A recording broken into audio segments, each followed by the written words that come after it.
got this shit locked up, can't nobody stop us, young nigga. I'm chasing that big bag. Everybody around me, they clutching the fire.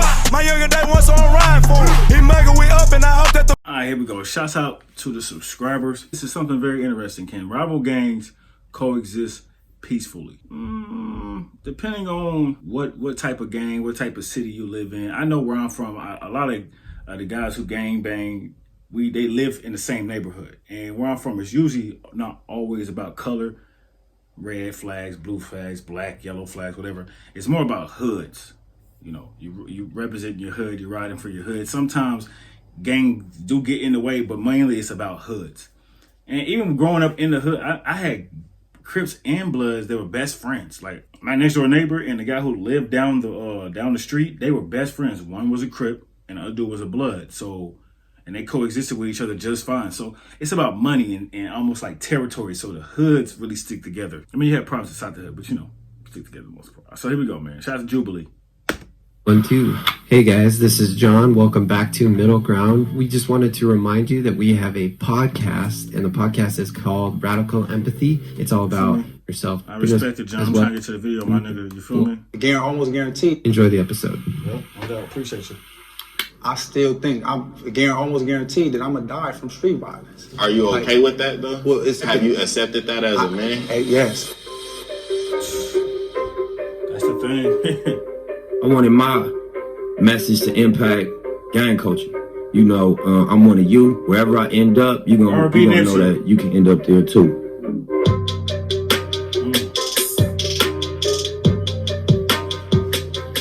I was affiliated with the Blood Gang for my entire life. My heart, my soul, my family are Bloods. I'm affiliated with the Captain Park Power Rules. The Athens Park Miller Gangsta Bloods. Power Gang.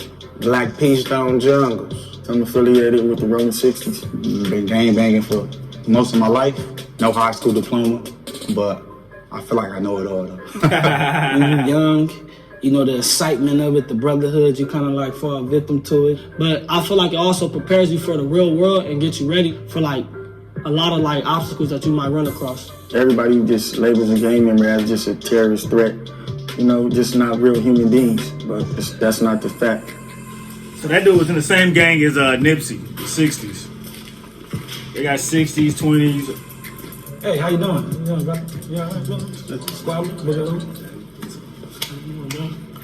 So these dudes in LA, like you said, color to them don't matter. It's once again, it's about the gangs. And it's a gang, it's a different gang, it's a different set on every damn street. So Bloods could be beefing with Bloods and Crips with Crips.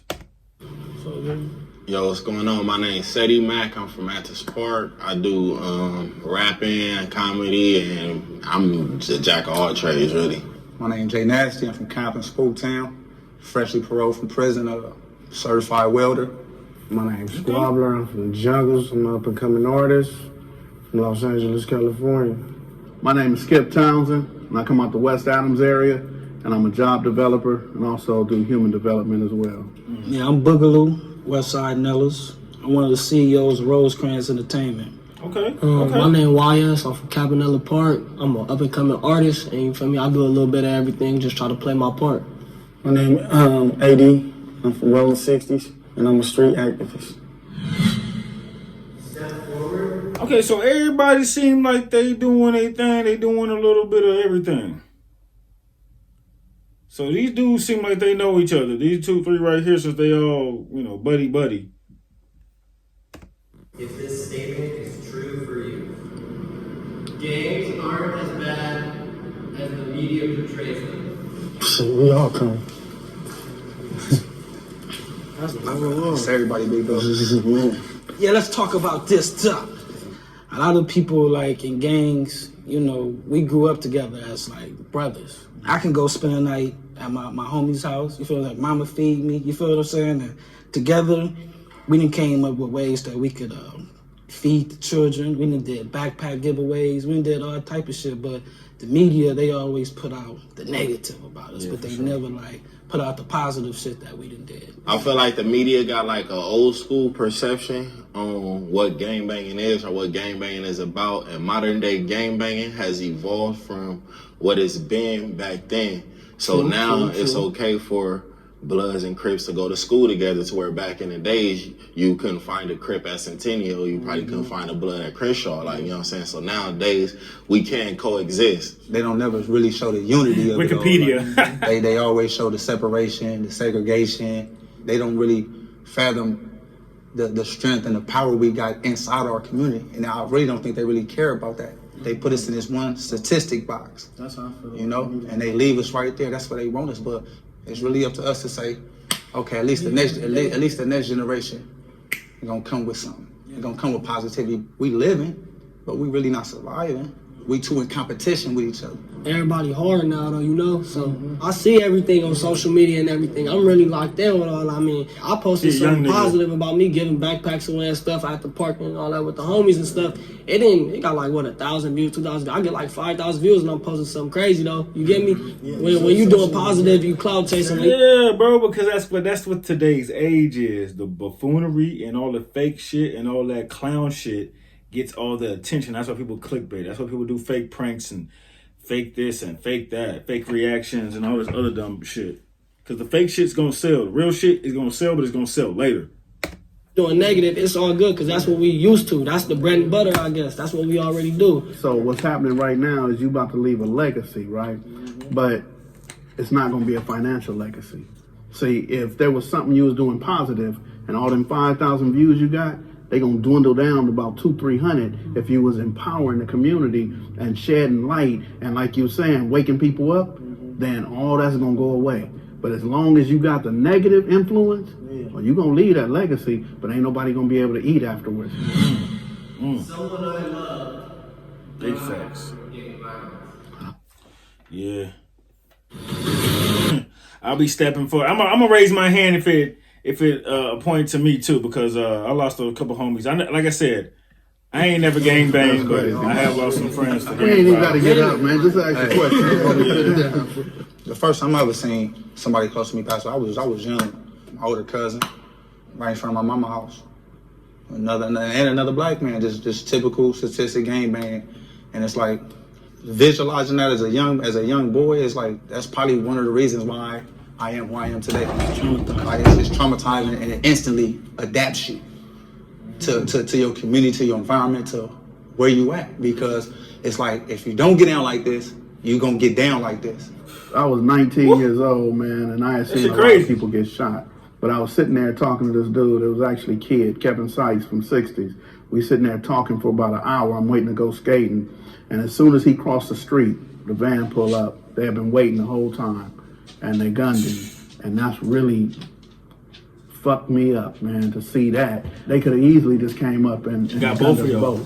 It wasn't about Crip or Blood. It was just about that anger and rage, like, man, want to hurt somebody. And, man, it left something, a void in me that was, like, spiritual.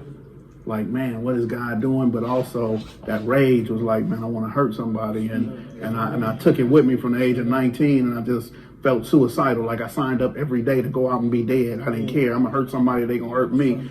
To this day, I still think, I'm almost guaranteed that I'm going to die from street violence. Are you okay with that, though? Well, have you accepted that as a man? Yes, I accept it because it's like, all the negativity I done dished out. See, I want to say something because this is what's causing me to change, because I made that same pact, that same vow for my gang that I'm going to die for my gang. I do life for this shit. Yeah. But recent shit has showed me that, nah, I got another purpose. I could do something else. I don't have to die to gang banging. Let me ask you something real quick, though. You got a child, a baby, a girl. I got 4 beautiful blessings. You got 4 beautiful blessings. So here's the thing. Would you die for them? Of course. But that's not what they want. No, they need you to live for them. Yeah. And you ready to go out every day and die for them. And them the same people need you to be alive. Damn, man. I done lost. That's a hard reality. And I grew up with niggas who ready.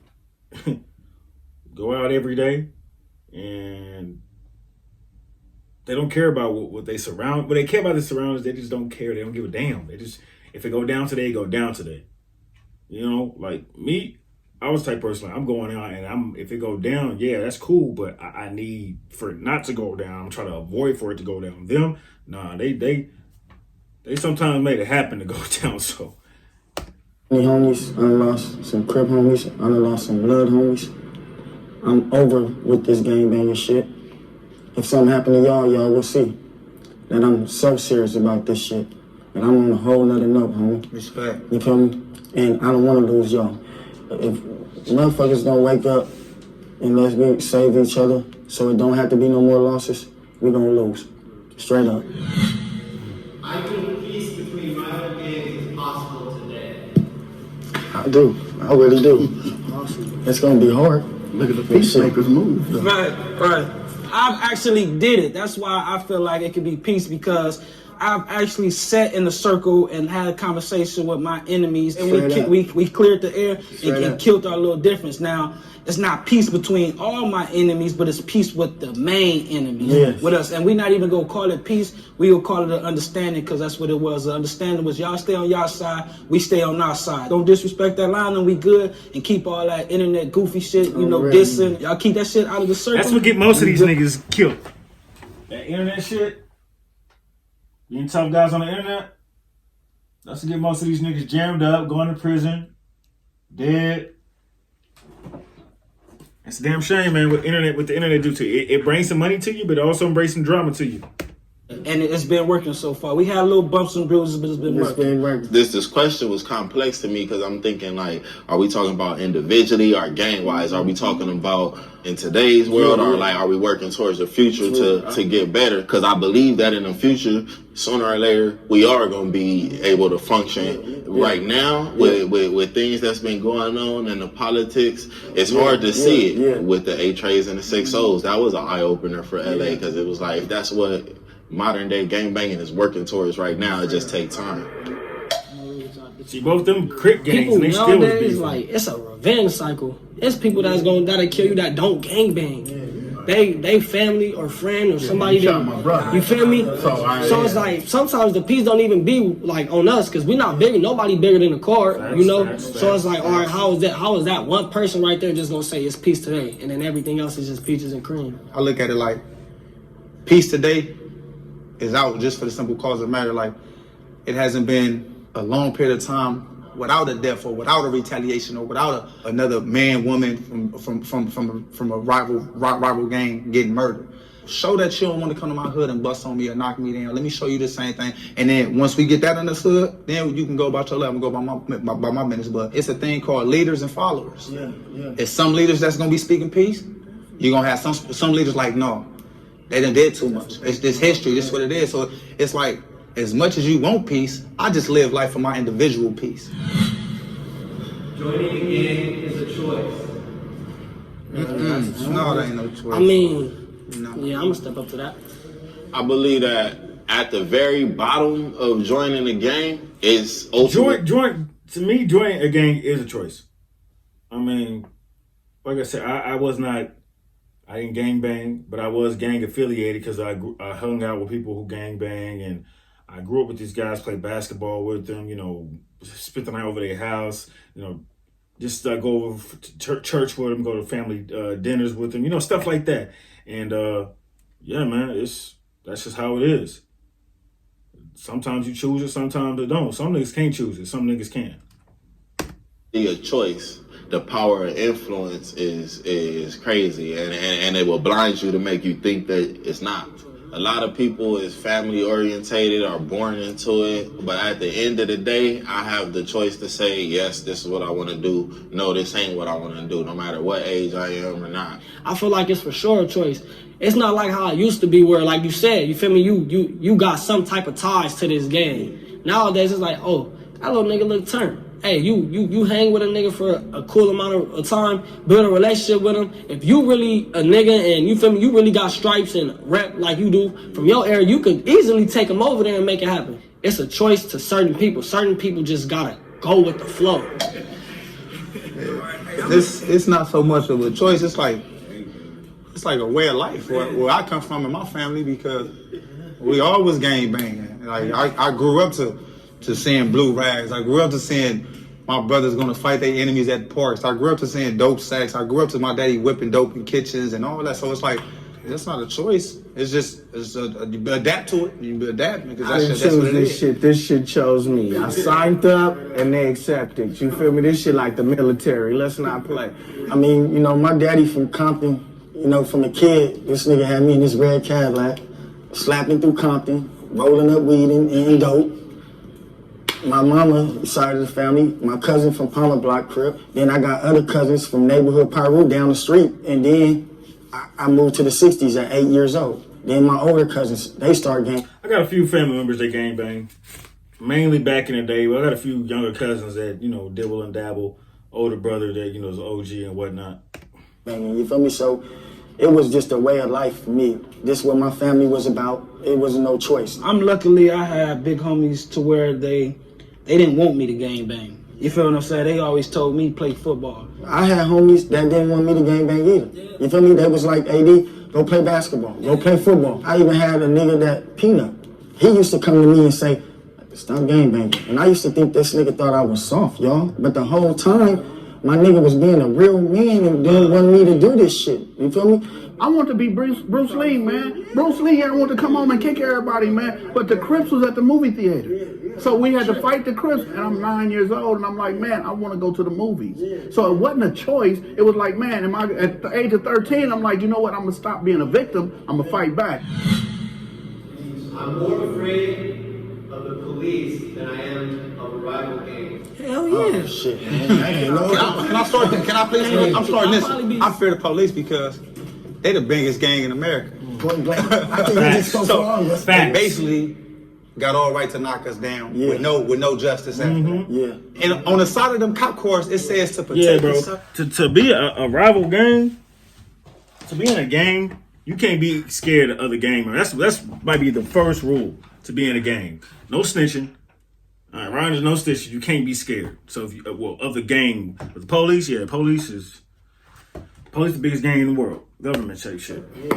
But they ain't doing none of that. They taking us. So it's like, of course I'm gonna fear you because you're the one that's supposed to protect us. So I'm looking at you in the sense of, okay, you're supposed to be safety, but no, you really coming at me with your gun out.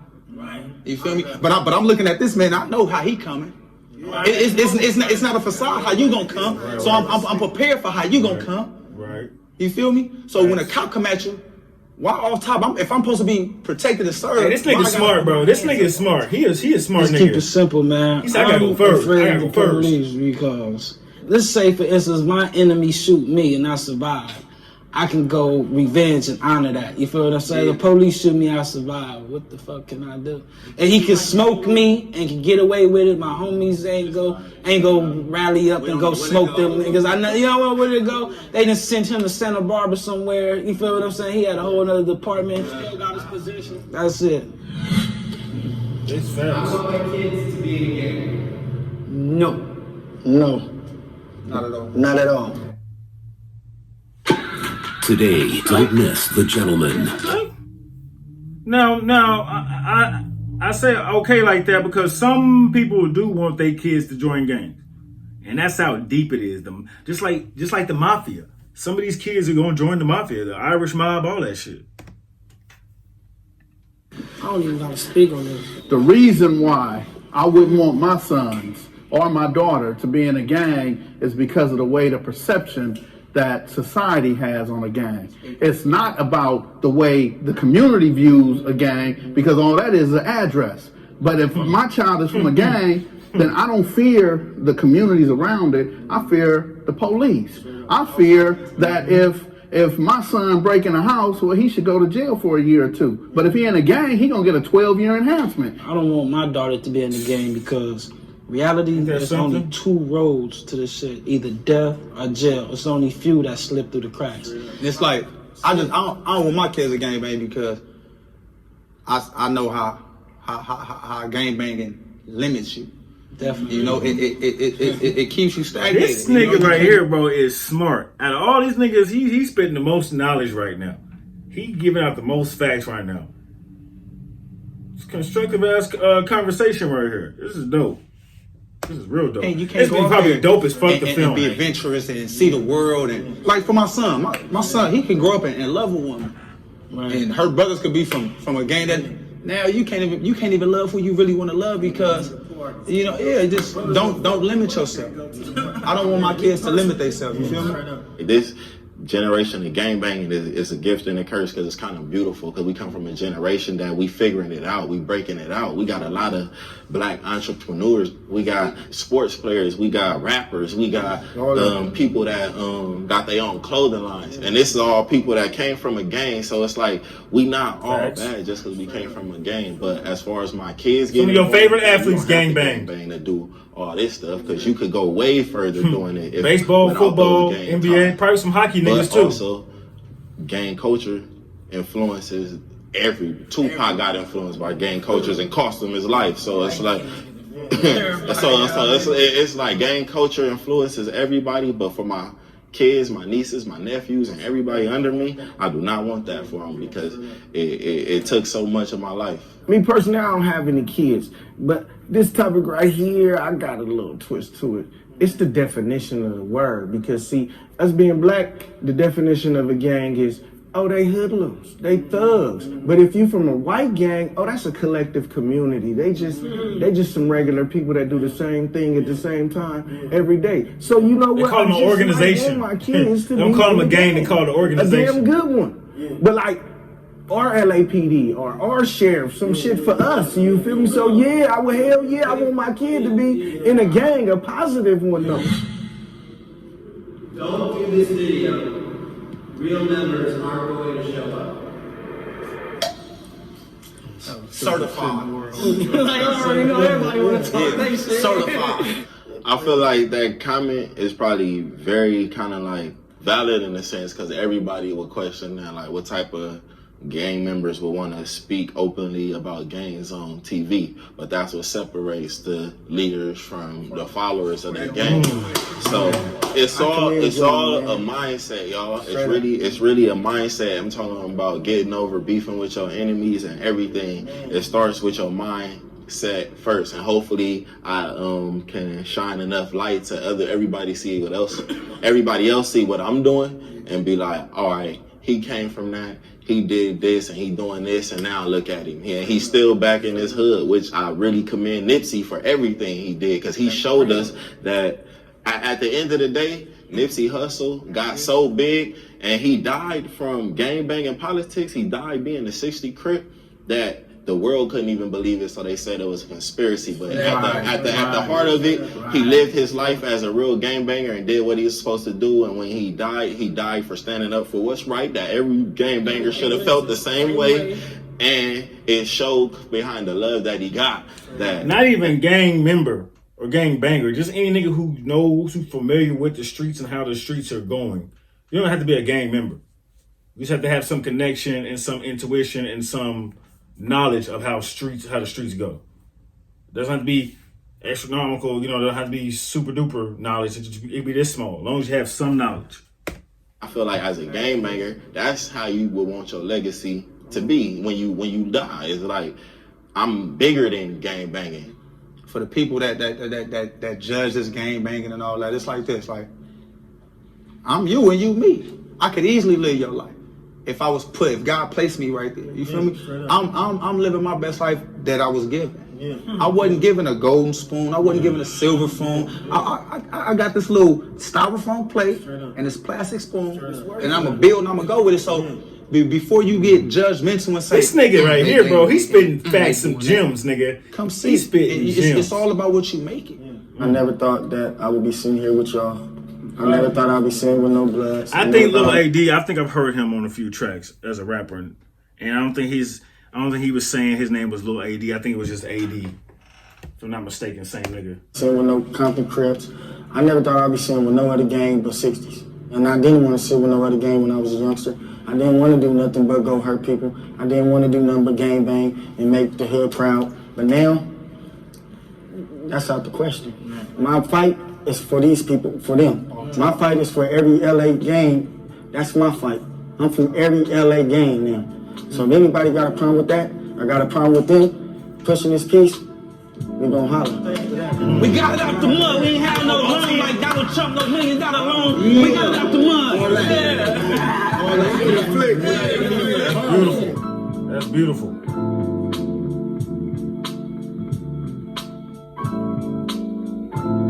That's great to see. That's inspiring. That's inspiring, man. To everybody out there, I'm not the one that's, like I said, I'm not the one going to take it out the game bang. Because I've seen what it can do for positive for people and negative for people. Just make the right decision for you. I'm not going to tell you to hang out with gang members, because I hung out with gang members, plenty of gang members. Some of my best friends were gang members. And that's just the life I live. That's just the area I grew up in. Everybody has different paths to how they get to success. Your path to success is not a trip to the ground. You know, it's not a trip to the hospital. It's not worth everything you work for. So make the right decision. Make the right decision for yourself, not for no one else. Anyways, man, it's your boy OTC Ro. This is Rude Reviews, and as always, I will see you when I see you. Come on.